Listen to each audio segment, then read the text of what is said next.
শুৱালকুছিৰ ছাত্ৰী নিৰুদ্দেহৰ ৰহস্য। শুৱালকুছিৰ এগৰাকী ছাত্ৰী নিৰুদ্দেহ হোৱা ঘটনাক কেন্দ্ৰ কৰি তীব্ৰ উত্তেজনা। 6 দিন ধৰি সন্ধানহীন পানী টেংকি অঞ্চলৰ সুস্মিতা দাস। বেংকলৈ যোৱাৰ পিছৰে পৰাই নিৰুদ্দেহ ছাত্ৰীগৰাকী। ইতিমধ্যে আৰক্ষীৰ দ্বাৰস্থ হৈছে পৰিয়াল। কিন্তু এই নিৰুদ্দেহৰ আঁৰত কোনোবা জড়িত থকাৰ সন্দেহ প্ৰকাশ কৰিছে পৰিয়ালে।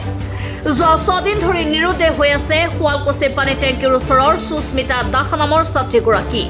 শুৱালকুছিৰ নপৰা থকা পাঞ্জাৱ নেশ্যনেল বেংকলৈ বুলি ওলাই যোৱা সুস্মিতা আজিলৈকে ঘৰলৈ উভতি অহা নাই। সমগ্ৰ ঘটনাই এতিয়া চাঞ্চল্যৰ সৃষ্টি কৰিছে অঞ্চলটোত। লক্ষণীয়ভাৱে এই ঘটনা সন্দৰ্ভত সুস্মিতাৰ পৰিয়ালে এক গুৰুতৰ অভিযোগ উত্থাপন কৰিছে। পৰিয়ালৰ লোকৰ সন্দেহৰ আঙুলি টোৱাইছে উক্ত বেংকটোৰ এগৰাকী কৰ্মৰত মেনেজাৰৰ ওপৰত। পৰিয়ালৰ দাবী অনুসৰি সমগ্ৰ ঘটনাৰ তদন্ত হলেহে প্ৰকৃত সত্য পোহৰলৈ আহিব। আমাৰ ছোৱালী এজনী নোহোৱা হৈছে। কি নাম ছোৱালীজনী? ছোৱালীজনীৰ নাম সুস্মিতা দাস। ক'ত ঘৰ হয়? শুৱালকুছি পানী টেংকি। আপুনি কোন হয়? মই ছোৱালীজনী পেহীয়েক হওঁ। হয়। মানে কেনেকৈ ক'ৰ পৰা নোহোৱা? ঘটনাটো কেনেকৈ হৈছিল? ছোৱালীজনী মানে ঘৰৰ পৰা ওলাই গৈছিলে, কলেজত যাম, কলেজৰ পৰা বেংকত যাম, বেংকৰ পৰা আহি ঘৰ পোৱা নাই। বেংকত গৈছিল? পাঞ্জাৱ বেংকত। পাঞ্জাৱ নেশ্যনেল বেংকত হয়। শুৱালকুছি নপৰা? হয়। তাৰপিছত তেতিয়াৰ পৰা আৰু ঘৰ আহি পোৱা নাই। কোনদিনা গৈছিল বেংকত? তাই সোমবাৰে গৈছিল। আগে গৈছিল বেংকত গৈছিল? তাৰ আগত দুদিন গৈছিল। কিহৰ কাৰণে? কিবা কাম আছে? তাই লোন এটা ল'ব ওলাইছিলে। পঢ়াৰ ক্ষেত্ৰত এটা লোন ল'ব গৈছিলে। লোন ল'ব যাওঁতে আৰু শুকুৰবাৰ দিনা গৈছিল। শুকুৰবাৰ দিনা যাওঁতে ক'লে যে তাই লোন ল'ব পাৰিম নে নাই সুধি আহিলে। সুধি আহি কিনে তাৰপিছত পাৰিব বুলি ক'লে, পঢ়াৰ কাৰণত লোন ল'ব পাৰিবা এনেকৈ কোৱাতে তাই ঘৰলৈ আহিল।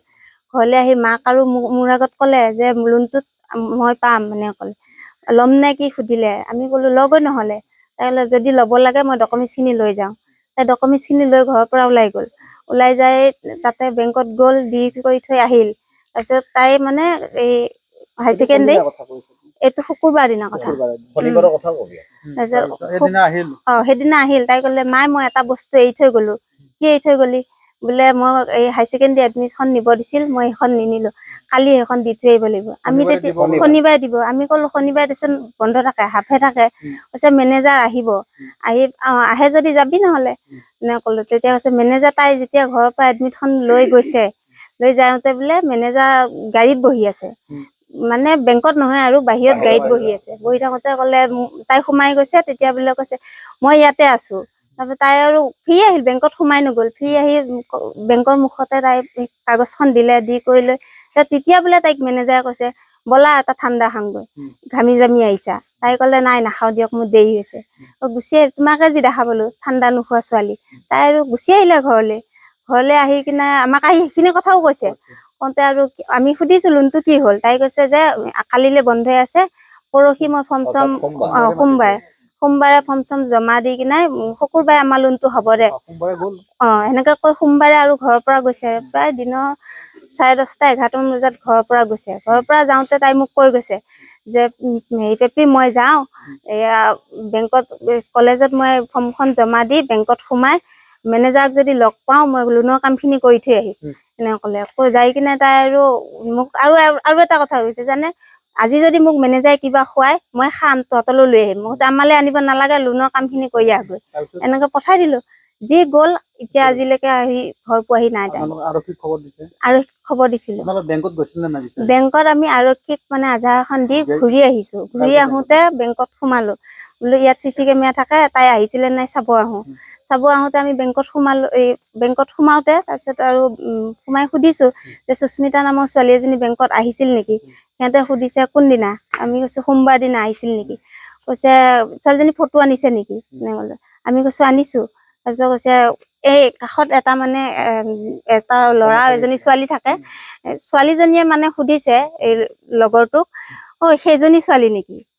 এনেকে কৈছে। আমি মানে কথাটো ফটোটো তেতিয়া আমি দেখুৱাই নাই, ফটোটো আমাৰ হাততে আছে। তাৰপৰা আৰু ফটোটো দিলো। ফটোটো দিওঁতে দেউতাকৰ নাম সুধিলে, দেউতাকৰ নাম কুন্তি দাস কৈ দিলো। কৈ দিওঁতে একাউণ্টটো মাৰি আমাক দেখাই দিলে এজনী ছোৱালী আহিছিলে তাই ইয়াত। কিন্তু তাই লোনৰ বিষয়ে একো কথা কোৱা নাই, তাই একাউণ্টটো চেক কৰি গৈছে।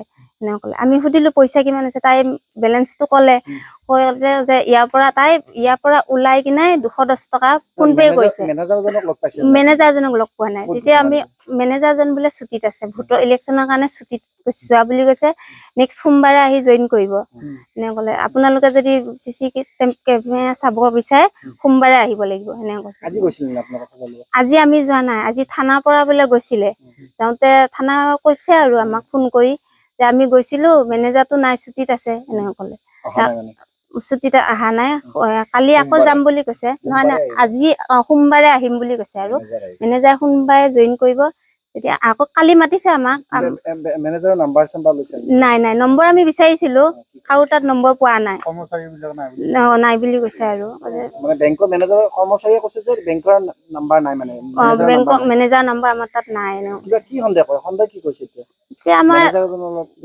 আমি মানে ভাবিছো আৰু কিজানি আমাৰহে সন্দেহ মানে আমাৰ ভতিজাজনীয়ে যিখিনি কথা কৈছে তাৰ ভিত্তিত আমি ভাবিছো কিজানি তাইক মেনেজাৰটোৱে লৈ গ'ল নেকি আমি এনেকেহে ভাবিছো মানে তাক ডাইৰেক্ট আমি ক'বও নোৱাৰো ছোৱালীজনীয়ে কিমান দূৰ সঁচা কৈছে সেইটো আমি নাজানো